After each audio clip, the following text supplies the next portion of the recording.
بسم الله الرحمن الرحيم الحمد لله صلى الله وسلم وبارك على عبده ورسوله ومصطفاه نبينا محمد وعلى آله وصحبه ومن اهتدى بهداه. Assalamu alaikum wa rahmatullahi wa barakatuh, and welcome to Lessons in Fiqh. The chapter we're studying, Noor, is? We're studying about the condition of prayer. The conditions of salat, conditions of prayer. And the hadith we have with us today, hadith number 162. Bismillahir Rahmanir Rahim. Narrated Jabir radiallahu anhu, the Prophet sallallahu alaihi wasallam said, if the garment is ample, wrap it around your body during the salat, meaning prayer. A narration by Muslim has, you should cross the two ends, and if it's tight, you should wrap it around your waist. Now, this hadith, to understand it, you have to realize that at the time of the Prophet ﷺ, people did not have wardrobes full of clothes. You know, the maximum that a person would own was probably a garment, one long piece of cloth. So, in this hadith, the essential thing for a Muslim is to cover his awrah. And as we've mentioned before, a male's awrah is from his belly button to his knees. So this area must be covered. It is not permissible for anyone to see this area with the exception of his wife. Only the wife can see this. So by this we understand and we learn that those who wear shorts in their houses with their kids, boys and girls, and sit with their thighs exposed, this is haram. This is not permissible. And those who play sports also wearing shorts, those who swim wearing swimming trunks that expose more than what it hides, again, this is also not permissible. It's haram. Now, as far as salat, as far as prayer is concerned, the Prophet here, sallallahu alaihi wasallam, is giving us the way that a person should behave if he has one piece of garment. So he tells us, if it's a long piece of garment, then he may wrap it around his waist and then take the two ends of it, and throw them on his shoulder. So he would be, by this, covering his whole body. But if the piece of cloth is tight and it's not sufficient to cover the whole body, then he should cover what is minimally required, which is the area from the waist to the knees, so that his prayer would be accepted. Some of the scholars said that it is obligatory to cover the shoulders.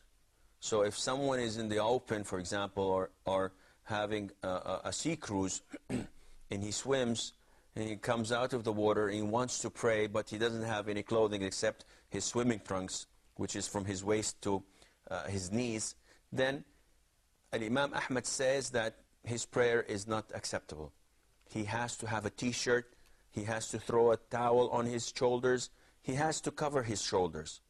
The majority of scholars, the other scholars say, no, his prayer is acceptable, yet it's recommendable, not obligatory, it's recommendable to cover the shoulders.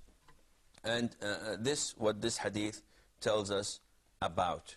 Now, again, this cannot be realized or imagined because we have lots of clothing, we have t-shirts, we have everything that we wish to wear, we have a lot of them, but at the time of the Prophet ﷺ, they used to have only one piece of cloth, one piece of garment to wear throughout the whole year, because this is what they were able to afford.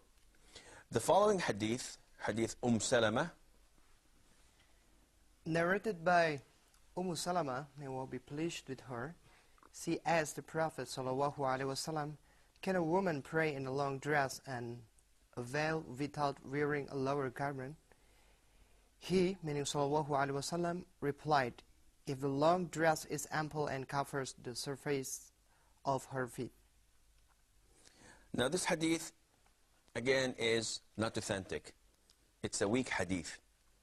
And from this hadith and many other hadiths, we learned that women at the time of the Prophet ﷺ used to wear a number of sets of clothes.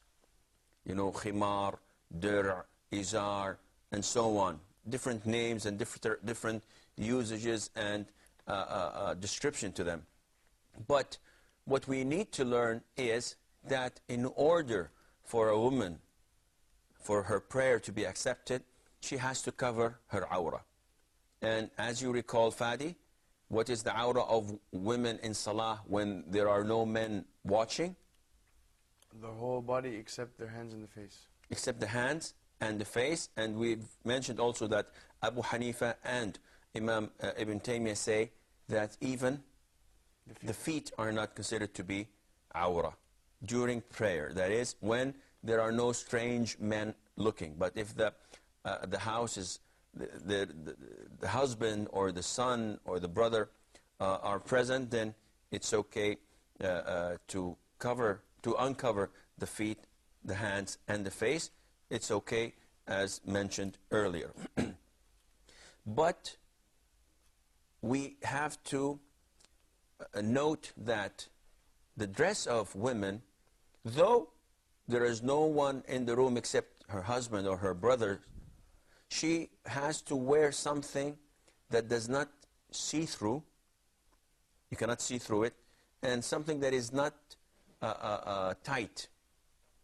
Because if the clothing she's wearing are tight and show her figure, this is unacceptable. And if she's wearing something that is not tight, that does not show her figure, but you can see through it, again, this is not acceptable. Which means that a woman may not pray in a garment that is so thin when she bows or prostrates, or even when she stands, you can tell the description of her body. This is unacceptable. It's also unacceptable for men to wear tight pants and pray with them, because it shows their figure. And it's also unacceptable for men to wear see-through clothes. And because, again, the reason for covering the awrah, so that there is no fitna, so that the sexual desire is not aroused. And by wearing ample clothes, by wearing things that cover the body, that does not show the figures of the body, and that does not show what's under that piece of clothing, one succeeds in doing this. Any questions, or should we move on? The following hadith, narrated by Ammar bin Rabi'ah radiyallahu anhu, we were with the Prophet sallallahu alayhi wa sallam. Ammar or Amir? Amir. Okay. Narrated by Amir bin Rabi'ah radiyallahu anhu, we were with the Prophet sallallahu alayhi wa sallam during a dark night, and we became uncertain about the Qibla, the direction of Mecca. We then prayed without being certain. When the sun rose, we discovered that we had prayed towards a direction other than the Qibla. So this verse was revealed. So wherever you turn yourselves or your faces, there is the face of Allah. Very well. Now this hadith talks about the third condition of prayer, Mr. Muhammad, which is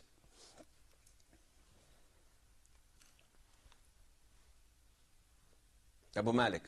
Facing the Qibla. Facing the Qibla. It talks about facing the Qibla. It is a condition that has to be fulfilled, providing that one knows where the Qibla is. In this hadith, it tells us, Amir, may Allah be pleased with him, tells us that they were with the Prophet ﷺ in a dark night. This hadith was graded by Al-Tirmidhi as weak, and some scholars say it is weak. Yet, we talk about it because it talks about one of the conditions of Salat. So Amr says that we couldn't figure out where the Qibla was. So we prayed to a particular direction. We thought we gave the matter some effort, and we thought that it was appropriate to pray in this direction because this was a gut feeling that it is in this direction. We had no compasses, we could not see the stars, and we cannot determine which direction is which. So it's logical that they do not postpone the salah, as it will, the time of it will run out shortly. So they prayed on this direction. After it was all cleared out, they've discovered, after the sun has risen, that it was the wrong direction. So they discovered and realized that they have prayed to the wrong qibla. Yet Allah Azza wa Jal has revealed to them the verses that says, so wherever you turn yourselves or your faces, there is the face of Allah, providing that you have done what you are supposed to do and you have, done your best. If you face other than the qibla, this is acceptable because Allah will accept your prayer. Again, we don't have to go into much details, as we have talked about this before. Brother Fadi. Say, for example, someone, he doesn't know where the Qibla is, and he's like in a place where he can pray, and there's not a mosque around, for instance, in a non-Muslim country, for instance. Can he just walk in the car and just sit in the car the way it's parked and just pray towards like the direction where the car is heading, without without praying towards the Qibla, because he can't find out where the Qibla is, I have one question. Why does he pray in the car? Is he traveling? Yeah. So he's traveling in a city or outside the city in a city, freeway? and like the furthest mosque, the closest mosque is pretty far away. And he cannot reach that mosque on time? No. Then he should, stop the car and pray outside the car. But he doesn't know the Qibla. Regardless, you do not pray in the car. It's not allowed for you to pray in the car, because one of the pillars of salat is standing up when you can. When you're able to stand up, you have to stand up. So fard, obligatory prayer, you're not allowed to pray it in the car or in the airplane unless you're standing up, except if there's a necessity, meaning that there are turbulences on the aircraft you're traveling on, and there's no possibility for you to stand up or to go to the prayer area. So then this is something you have to do. But what if it's during a period of time where it's probably dangerous, where like people didn't at that certain time respect Islam, for instance, for the international incidents taking place, and he was afraid. Okay, to talk about this particular case, we'll pause for a short break and we'll answer your question, inshallah, just right after the break. Assalamu alaikum wa rahmatullah, and welcome back. Brother Fadi had an interesting question. It deals with terrorists and terrorist attacks, and how we should pray when put in such a situation. I hope you don't have any terrorist links, Brother Fadi. Okay, go ahead. What was your question? I'm saying again, if someone is in an area, in a non-Muslim country, and there's not a mosque close by, and he's afraid to stand outside and just pray in the open, standing, doing takbir and iqamah, and it's him alone or with a friend, for instance, and his car is parked in a parking spot, and he cannot move it. So he's afraid, and there's no mosque around, and he doesn't want the time of prayer to pass him. Can he just go in his car, lock the door, sit in the driver's seat, pray sitting, finish his prayer, and then come out and continue his affairs? Seriously speaking, this is one hell of a hypothetical situation.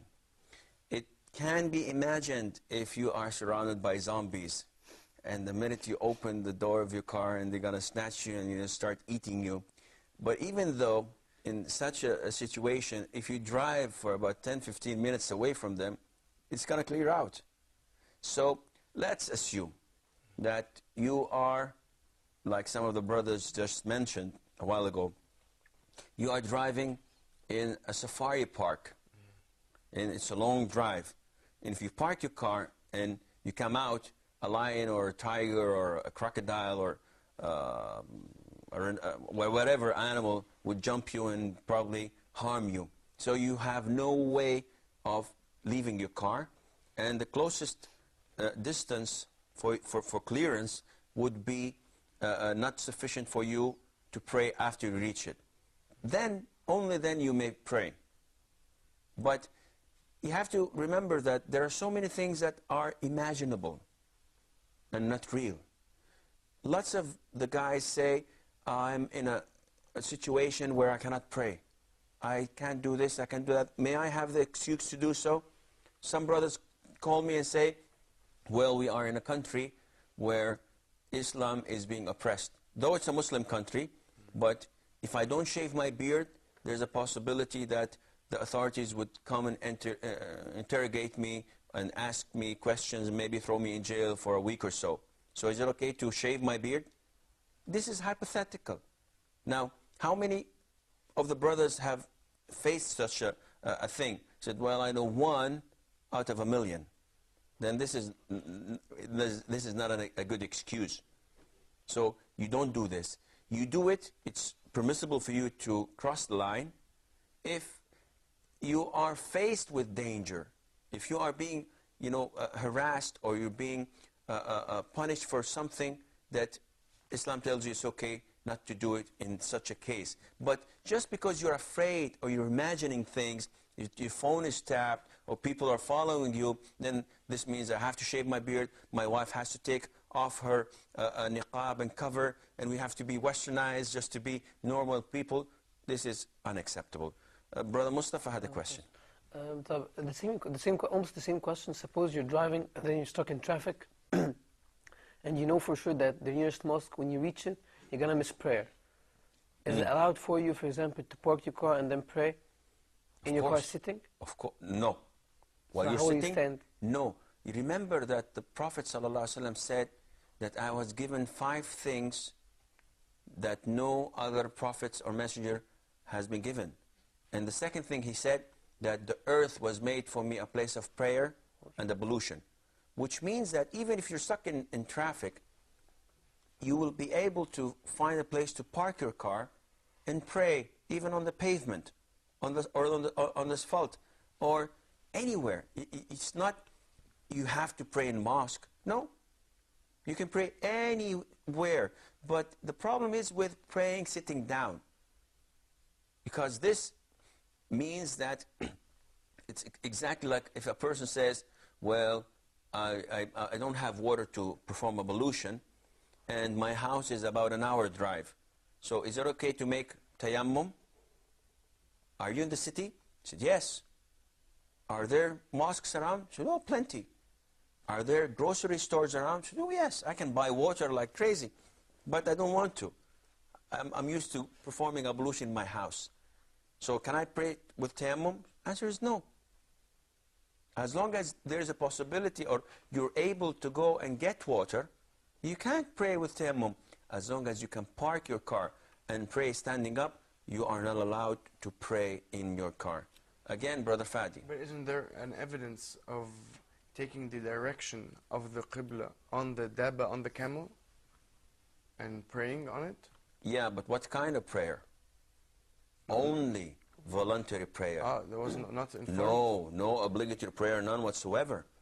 At all. It's a prerequisite that you face the Kaaba, the Qibla, when you pray obligatory prayer. And as far as the other forms of sunnah, sunnah mu'akkada, preferred sunnah, also the scholars say you have to follow or you have to face the direction of the Qibla and you have to be standing up. But now, preferred voluntary prayer that has no cause and no reason, you may pray in any direction you wish. But I heard that Shaykh Islam ibn Taymiyyah, he wrote a book on the back of a camel going to pilgrimage. And did he stop to pray every time, on the standing up? There are so many issues here. One, that you heard, and it's not a method of transferring or transporting knowledge through hearsay or wordsay. You have to have it written down. Secondly, it was not Ibn Taymiyyah, it was Ibn al-Qayyim who wrote the book of Zad al-Ma'ad, and he did not say that he wrote it on camelback, because even if have you ever ridden a camel? Have you ever been on the I've been on camel's back? Yeah. You imagine yourself, they very didn't have any fountain pens, huh? They didn't have any, one of the nice pens we have. They had to have ink in one container and the feather, and they used to do this. So imagine what would happen, what kind of, calligraphy you would have at the end of the day. This is not the truth. Thirdly, now you are assuming, saying that even if he wrote it on the back of a camel, would it be logical that he would dismount and pray every single time a prayer comes? They didn't have any bathrooms on their camels, so he had to answer the call of nature. So what would he do whenever he had to answer the call of nature? So you don't build your allegation on possibilities. We have a rule in fiqh.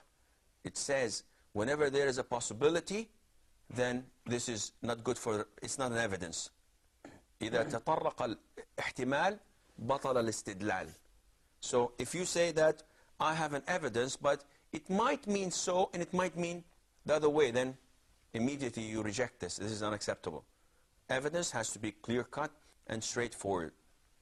Coming back again, obligatory prayer, you have to face the Kaaba, the Qibla, and you have to be in the standing position, unless it is impossible, or there's a hazard on your health or life.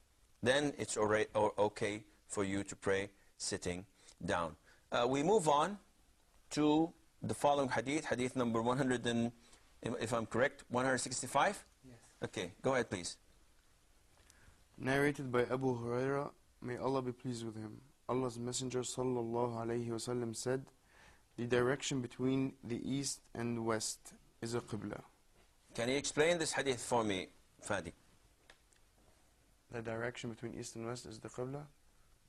Oh, so north Is Qibla. is qibla? And south is Qibla. How would that be? The direction between east and west facing Kaaba. That's east, Yes. Mm. So it's either north or west. No.